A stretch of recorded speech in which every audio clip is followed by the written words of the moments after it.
Welcome to a special episode of the Jefferson Fisher podcast. It is special for two reasons, really. Number one, if you're watching on video, you already know why it's special. I am in my car. So if you're listening, I'm taking this back to where it all began, back to my roots, blaming it all on my roots, here in the truck with a microphone. And if you followed all of my content, you know at the very beginning, this is where it started, just me talking to myself in the car. And if you really want to know how things are going starting into this new year, let me just tell you, I recorded this episode for 30 minutes. And then I went inside into the house and checked.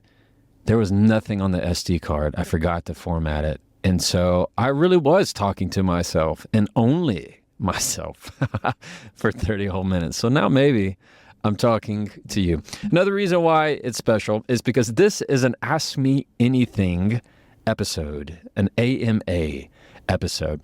I have a newsletter where once a week at the beginning of the week, I send an email directly to your inbox of one communication tip that I know is going to help you that week. And for those that are part of it, additional bonus is that you're able to email me. And a lot of the emails I get are podcast topics, which are some of my favorites, along with all the other wonderful things that I get are podcast topics. And what I've done is combine three of these, some of the top three that I see over and over again, and wanted to give them to you today. These are three, I'd say, bangers, three ones that really resonate and hit, and I see a lot of time and time again. Also, as me just being part of the car here, let me know how you like it. So down in the comments, if you're like, hey, Jefferson, look, we used to like you in the car, but let's go back to the studio. Or, nah, this is okay. Let's mix it up a little bit. That's okay, too. I'm open to all kinds of feedback. As you know, I very much welcome the conflict and the argument. This episode is one to remember, so let's get going. Welcome to the Jefferson Fisher podcast, where I'm on a mission to make your next conversation the one that changes everything. If you enjoy learning tips to improve your communication, I'm going to ask that you find the button wherever you're listening to click subscribe. It really makes a big difference to me, my channel, and my family. And what it does is tell the platforms that what you're listening to is good information. And my promise is that in exchange for you subscribing, I'm going to make sure that the information I give is a quality type of content that's going to make you a better communicator. I appreciate that. This podcast is sponsored by, of course, Cozy Earth. I've used Cozy Earth for a long time, long before they were ever a sponsor of this podcast. And I'm pumped that I'm with them. Why? Because everything they make is awesome. I am wearing their pants as we speak. That's right. Even in the car, I like to be cozy. They make quality bed sheets. They make quality bath towels. I have those at the house and clothes. So if you're like me and when it's this weather where it's like, ooh, it's kind of brisk, I'm telling you, Cozy Earth is where it's at. It's the king of any fabric or anything related to cozy. So I'm very much a big fan of it. You can go to cozyearth.com/Jefferson. Use the code Jefferson and get up to 30% off. Go to cozyearth.com/Jefferson. Use the code Jefferson for up to 30% off. This episode is the first episode of 2026 for me, and I just want to tell you for a second, thank you so much for starting the new year with me. If you care about your communication, you care about the relationships that you have with others, 2025 was a big year for me. Lots of ups, lots of downs. And still, I'm here and stronger and better and working my way through it. And I know you are too. So I want to tell you from me to you, thank you so much for being with me. All right, to the AMA episode. Now, I have these. I picked these out. I want to make sure I pull them up right. And the reason why I like them is because they're really applicable to a lot of different situations. And these three in particular, I have them on another phone I'm about to pull up, is that they are really good for new year, new me type of information. And the first box I want to talk about with you is new relationships. All right, new relationships. Now, what I'm going to tell you may not be what you think. Most people think new relationships meaning new people. That's not what I'm talking about. You can have a new relationship with the same person that you've been with for 20 plus years, right? There is always something new, a new shift, something being reborn, something being remade, something being reinvented. I've been married for 15 years. We are not the same person. we were when we first started. And now looking at it, we have a new relationship and friendships that I have and relationships with my kids. Every year, it feels like you have a different type of relationship, a new relationship. The same connection is still there. It's just something to continue to grow, not something to stay stagnant. So first is new relationships. This is one that's, I got to tell you, it's going to probably, this one to me is a gut wrencher. Every time I get these, and it's something that you might relate to, and it's estrangement. If you have anybody in your life that you haven't spoken to in a long time, somebody who's closed off, who doesn't want to talk, and maybe you don't want to talk to them, or maybe it's that you want to talk to them, but you don't really know how to do it, this one is for you. This one is Mark from Virginia. Hey, Jefferson, I've been listening to your podcast for a long time, and I've gone back and forth on whether to write this. 2 years ago, my daughter and I had a really big blow up. Things were said that I can't take back, and the conversation ended very badly. We haven't spoken since. That's 2 years since Mark's spoken with his daughter. I don't know how she remembers that day. I only know how I do. I've replayed it enough to see where I lost control and where I should have handled myself differently. Good. I've wanted to reach out more times than I can count, but I have to stop myself because I don't know what helps and what just reopens the wound. My question is, how do you reopen a door that feels completely closed? And how do you reach out without pushing someone further away, especially when you don't know if they're ready to hear from you at all? Mark, that is really hard. So one, I just want to give you a big hug. If you can relate to Mark's story, if you're listening right now, you're watching right now, and you can relate to Mark's story, would you do me a favor? Would you just in the comments just say, thinking of you, Mark, or I feel for you, been there. Thank you, Mark, for sharing that. It's not just me talking, it's you listening, and it's others listening. We have a community of listeners, all right, of people who are just like you, just like me, because we are so much more similar than we are different. So that's something huge that Mark shared.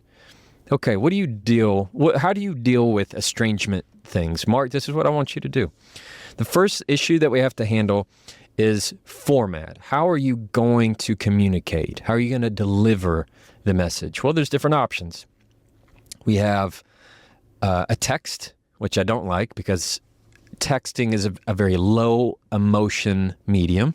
It's hard to read emotion in text messages, but it's sure to reach them. You can call her, but it's most likely she's not going to answer. You can leave a voicemail, but maybe she doesn't check voicemails. You have like an audio text. You can text her audio. Almost all phones do this now. And you could also email her. Do not recommend that. Or you could handwrite her a letter, which is also good. Handwriting has a lot of emotion in it because you took time and effort to do that kind of stuff, and they feel that. So let's go with what I would consider the default when somebody's closed off from you, and that would be an audio text, meaning they can play it, they'll get it, and they can hear your voice in it. So what are we going to say? Now that we've moved on to the medium, what kind of content do we want to have? And when it comes to estrangement, you haven't spoken in a long, long time. For some people it's 6 months, maybe a year, maybe it's 10 years. Maybe I know people who haven't spoken in 20 years. What do you say? How do you open that up? How do you do that? You put it so well when you said, how do you let them know that I want to talk, not push them away, and also not try and reopen up stuff, cause more pain, right? So you don't want to do that. Here's a 3-part system that I would recommend that you try. All right, so we're gonna put it together in real time. Rule number 1, when you give this statement, when you're doing the voice text, rule number 1 is begin the statement with, I know. I know. And what you're going to do in this statement, in your I know statement, is go for things that you both agree on. Meaning, think of her nodding to you saying it. It's unspoken. You both know it. It's already there. This is breaking the ice. So what does that sound like? An I know statement sounds like, I know things are different between us. I know there's distance. I know there's distance between us. I know that we're not in a good place right now. I know that both of us, we're at a place that neither of us want to be. I know that there's been a lot of unsaid things between us. You get what I'm saying? You're not going detailed. You're going really high level of general, macro level type of sentence. What I don't want you to do is, this is not the time for using subjective opinion, like making jabs at them. For example, hey, I know that you're probably never going to apologize, but I know you're probably just going to be your old selfish person. I know that this is probably just falling on deaf ears. Any of that kind of slights, they're not going to just close the door. She's going to put bolts and chains and lock it up for a very long time. It's just going to ignite it. And we don't want that, right, Mark? So what I encourage you to do is start off with something really simple. In fact, we could double it. We could do 2 I know statements like this. I know there's a lot of distance between us right now. And I know I've said a lot of things that I regret. That's solid right there. That's a very solid statement. You're putting it out there. You're breaking the ice. Both things that she would probably agree to. The next one, number 2, is I'm not. Begin the sentence with I'm not. And what you're doing is eliminating the areas for which you might get defensive. So think in your mind of what you already know. Anybody who's listening and have had these kind of conversations know what the other person says about you, or they're going, you never listen. All you care about is trying to get an apology. You just want to change my mind. You're just wanting to do this. Anytime that happens, it creates a hard rock moment that we don't want. So let's remove that by removing the defensiveness, and you do that by putting it out there. So I'm not statement sounds like, I'm not trying to change your mind. I'm not asking for an apology. I'm not pushing this on my time frame. I'm not asking anything from you. All right. Anything that you're just putting it out there. I'm not wanting to cause more pain. I'm not statements are those that remove the sharp things from the drawer, right? They remove the points, the things that could hurt you, and hurt them. So whenever you say I'm not, it's what they might call removing the sting. Like you're not letting that be a tool that they can try and use or assume against you when you're saying I'm not. And number 3, Mark, begin with I'm willing. Like I'm willing to have a conversation. I'm willing to be open. And what I would encourage you to do to take it a step further, most people want to say, I'm willing to talk, and I want to talk. What I know your head's in the right place, your heart's in the right place. I want to give it one little tweak. It's not, I'm willing to talk. It's, I'm willing to listen. I'm willing to listen. A lot of people say, well, I'm ready to talk when you are. Nobody wants to hear you talk. It's, I'm willing to listen when you're ready. I want to listen when you're ready. So let's put that all together. All right. So let's say in real time now, Mark, you're about to have your voice text, and it's going to sound hopefully something a little bit like this. Of course, you can put your own spin in it or throw this in the trash. This is what I would ask you to try. Hey, I know there's a lot of distance between us, and I know there's a lot of things that I said that I regret. I'm not asking for an apology, and I'm certainly not trying to change your mind. I want to have a conversation, and I'm willing to listen. Period. If there's anything to add, it's I'm willing to listen whenever you're ready. Period. The reason why we keep it really short is because it gives them less to try and twist, to try and second guess.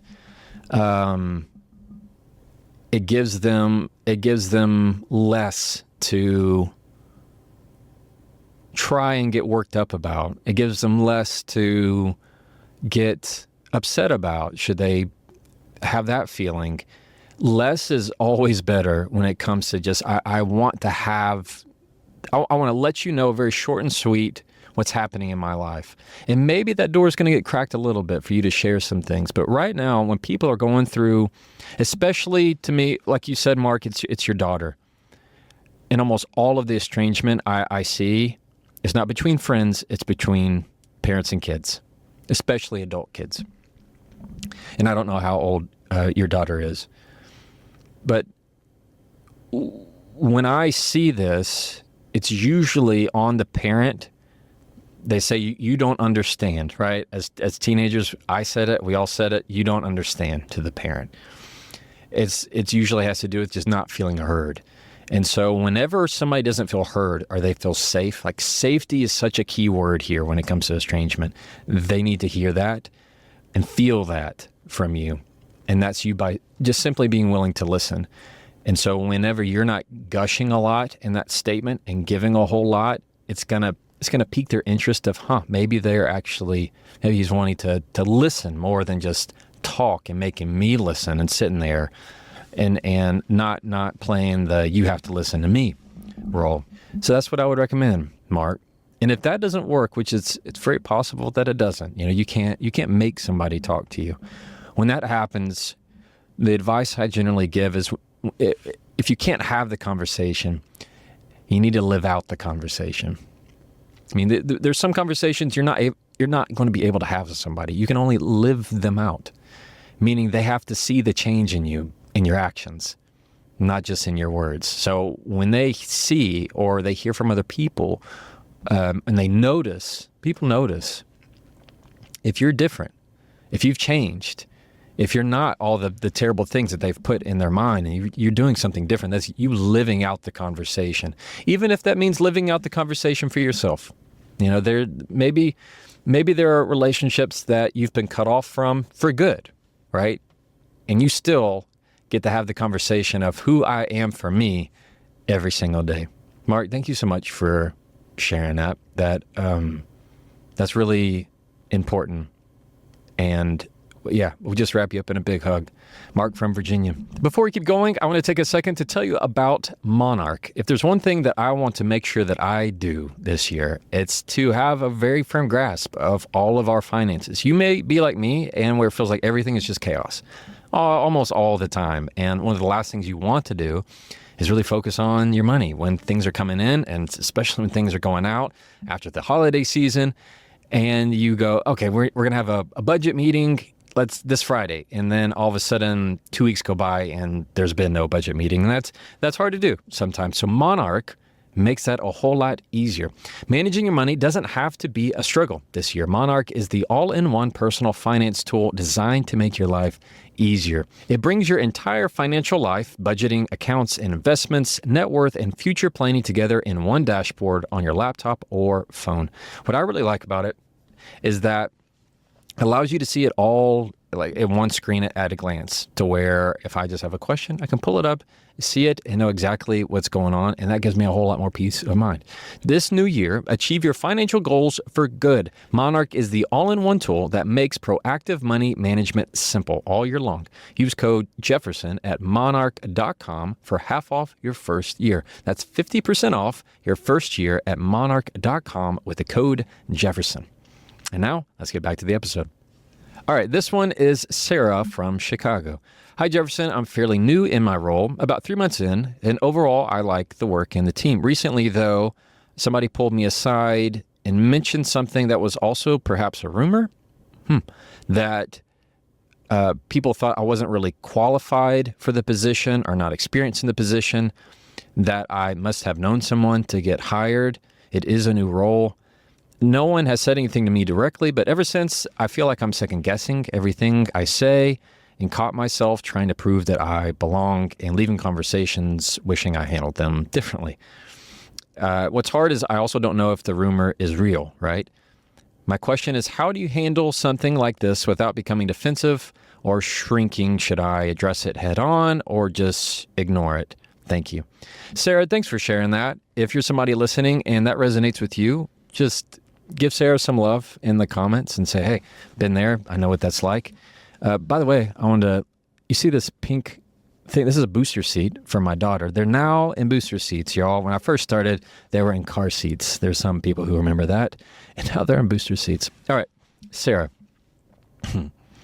thank you for sharing that. And that is very common, I feel like, with anybody in a new role. So I want to get first things first is you're telling me this is a brand new role, brand new job. And truth is you are unexperienced in it, right? Now, qualifications different. You can have all the qualifications in terms of degrees, certifications, all that stuff. And you didn't give me that, so I don't know. But what I can tell you is qualification, when it really comes down to it, resume doesn't matter. It's the confidence. Resume matters very little compared to how you present yourself in meetings, how you speak, how you treat other people. So let's take it this way.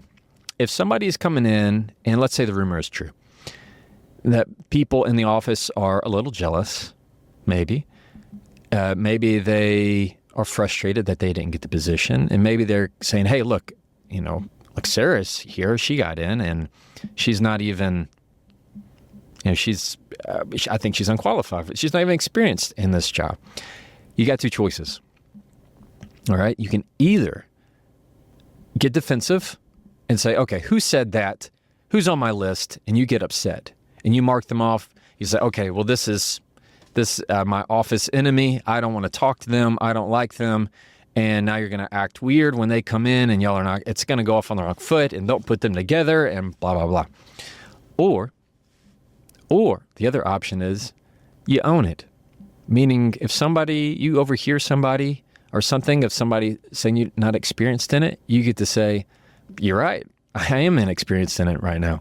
I don't blame you for being confused if you think experience was the only objective. Or, you know what, I can't disagree with you. I agree. I don't have the experience yet. Like I'm not qualified. Jefferson is not qualified to build you a doghouse, right? But give me a week and I can get there. Experience to me is going to carry you a lot farther of just how you treat other people, right? So what I am encouraging you to do is to own it and say, yeah, I don't blame them for having those questions. They're right. I am inexperienced in this. Yeah, I'm right. This is a new job. And I'm so excited and I'm so ready. And this is why I can't wait. See, what we're doing is we're taking and absorbing and accepting the criticism and turning that into excitement, something that you showed that you have confidence in. So instead of who said that? What, you think I'm unqualified? It's you taking it as a grain of salt and going, all right, well, I can see that.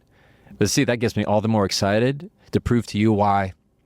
Show them how I can't wait to show you how I can take off, why I am the right person for this job. You see how much more confidence you exude when you say, oh, that's a fair thought. And you know what? That makes me all the more excited to show you why I'm the exact right person for this position. Which one sounds more confident? The person who's going, who said that? How dare you say that? Versus you know what? I get it, but that makes me all the more excited. And that's why I'm ready. And that's why I'm confident. I'm the person for this job. I'm going to show you how. Yeah?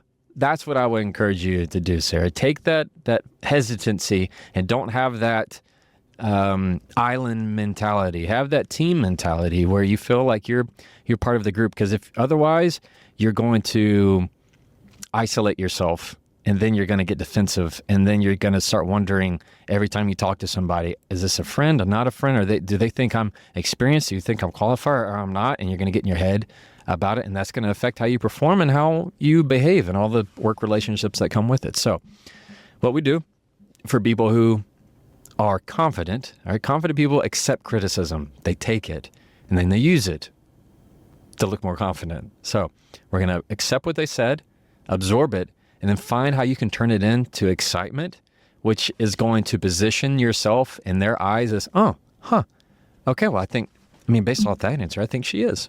Cool. Let's try that, Sarah. Sarah, thank you so much for that question. Now, as we keep going, I'm going to take a second to tell you about Our Place. Yes, I'm at the age where cookware matters. Our Place makes this pan, okay? I believe the actual name of it is like the Always pan. The other day, we were moving some stuff around in the kitchen, and I could not find this pan, and I've called it my pan. And so that's how the kids know. And I go, okay, we had to call like a team meeting for me to say, who last touched my pan? All right, we found it, but this is why I like it. One, it's always super slippery, so eggs never stay on it. It's nonstick, but it doesn't have like Teflon and all that other stuff on it, no harmful chemicals. And they look really great. It has a 4-piece cookware set that I really like, but the Always pan is my absolute favorite. And so it's kind of replaced all of the other stuff that we have. And I like to cook a lot. So even when I'm doing bacon or sausage on Saturday mornings, it's always great for the eggs that are going on later. So, and look at me. I am now talking about food. Now I'm hungry. And I'm probably going to use that same pan. If you're like me and you value good cookware, you need to go to Our Place. Stop cooking with toxic cookware and upgrade to Our Place today. Visit FromOurPlace.com/Jefferson and use code Jefferson for 10% off site-wide. With a 100 risk-free trial, you can't beat that, free shipping and returns, you can experience this game-changing cookware with zero risk. Let me tell you, it truly is game-changing. All right. Even if they weren't a sponsor of this podcast, I would still be using my pan. That's for sure. I will probably be buried with that pan. And now back to the episode. And this last one is Alex from Portland. If you had to recommend just one communication habit to focus on this year, the kind that would make a very big difference, what would it be? And what's a simple way to practice it? Alex, I very much appreciate that question. For many reasons. The first being, this is something I've wanted to share with y'all for a while. Just a single habit that has made a big difference in my life on a personal level, even aside from communication. This is going to help communication, but more so it's just helped him in my life, and it's my honor to share with you. Sierra and I have been doing this for about 6 months. When we come into the house, we say that we put our phones on home mode, meaning they really don't make it into the living room. Our phones go in this place that's kind of by our utility, by the kitchen, and we'll have like plugs for them in a little basket, and we put them there. And when we walk into the living room with the family and the kids, they are not with us. I'm not talking about the kids. The kids are with us. It's our phones. Our phones are not with us. I see, and I know you see, so many people when you go out to eat and you just see blue screens in people's faces. There'll be a couple eating and they're both on their phones. 2 people in the couch with a movie on and they're both on their phones. 2 people in bed and all you see are 2 blue lights because they're both on their phones. That right there is the communication habit that you need to pull out. It is preventing real connection in your life. It's preventing real conversations with your children, with the people you care about. Conversation starters and those, like, you have all kinds of different card games that you can do, or apps that do this, or just ways that you can try and have real conversation with somebody, not using your phone, because otherwise you're just pulling away connection. And what I go even farther. I don't let my phone into the bedroom, so I charge it in my bathroom. It's like towards the closet, but it doesn't go in my bedroom. I bought a real alarm clock, and I've never slept better. And it just helps. I don't bring the phone to the bathroom. I don't bring the phone if I can help it. I really don't try to bring it on family trips. I have one phone that I have that does not have any data plan. It's just for pictures. That's it. Because it matters to me. Because I want my communication, my connection to be 100% as much as I possibly can. Now, I am a human. I'm not a robot, so it's not always going to be that. Sometimes I'm going to be at 20% easy, all right? And 2 kids under 8, yeah, it's definitely going to be in the red a lot. But I can do a lot of things to help minimize that, to be more present, and to improve my communication with them. Now, some of you might say, that's great, Jefferson, but I live by myself. If that's you, it's just monitoring how much you're on your phone. Maybe it's reading something. I know a good book about communication called The Next Conversation, should you want to do that. There's lots of books. There's ways so you can even use your phone if it's only for phone calls, or it's just, you don't want to do the endless scrolling where you realize you've just wasted so much time. And phone addiction's a real thing. So, Alex, if there's one communication habit I would start today, right now, if I hadn't already done it, is limiting the amount of time and places your phone can go in your house. Because if it's in the room with you, you're going to want to pick it up. Find a place that you cannot see it. You can't see it. When we put it on home mode, we put it down, we do dinner, kids go to bed, and then we check it to make sure there's no emails or anything. And then that's when mine goes back to the bathroom closet area, and I don't see it again. I'll see it the next morning when I get up and I'm getting ready for the day. That's the key, is limiting it in the rooms that it can go to make sure that when you're present, you have real conversations. All right? I'm telling you, it sounds simple, but it's harder than it sounds. It's going to take a while, but the benefits are huge. I've never slept better. Our conversations at the house are better. And I talk about communication like almost for a living now. And I'm telling you, this has been a huge change in our lives and at the house. So Sierra and I both do that. This has been an awesome episode that I've really enjoyed. It's not just because I'm back in a vehicle and it feels nice and homey and I feel like I'm just talking to you directly. This is something I might keep mixing up. I don't know. This has been a whole lot of fun for me. Three big areas we got to talk to today. This new year, new me. One is new relationships. Number two, we went into new confidence at work and where you want to be and show up and how you want to show up at the workplace. And number three, we talked about new habits, easy habits that you can do to improve your next conversation. Again, thank you so much for choosing to be with me at the start of 2026. I'm honored to be here with you, and thank you for sticking along. As always, you can try that and follow me.